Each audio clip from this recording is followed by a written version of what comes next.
May isang lalaking galing sa Sombor, Serbia, na hindi mo aakalain na magiging isa sa pinakadakilang manlalaro ng basketball sa kasaysayan, si Nikola Jokic. Bata pa lang si Jokic, mahilig na siya sa kabayo kaysa bola. Mahina ang katawan, mabagal tumakbo, at hindi athletic, malayong imahe sa tipikal na NBA star. Pero iba si Jokic. Imbes na power, utak ang pinaganya niya. Sa murang edad, sumali siya sa basketball league sa Serbia.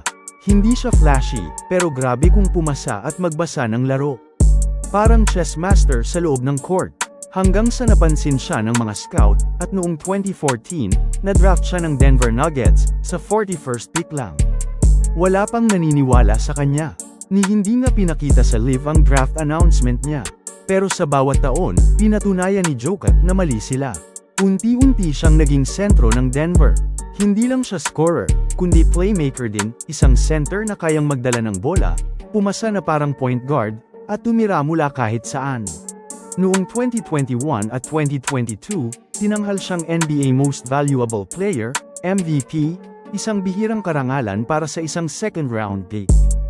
At noong 2023, pinangunahan niya ang Denver Nuggets sa kanilang kauna-unahang NBA championship sa kasaysayan.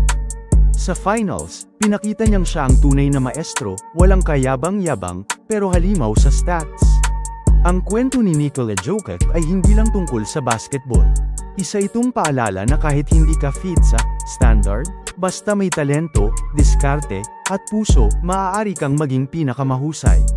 At pagkatapos ng laro, di tulad ng ibang superstars na party dito, endorsement doon, si Jokic. Umuwi agad sa Serbia, para sa paborito niyang gawin, magsaka at mag-alaga ng kabayo. Isang simpleng tao, isang henyo sa court. Siya si Nikola Jokic, ang MVP ng masa.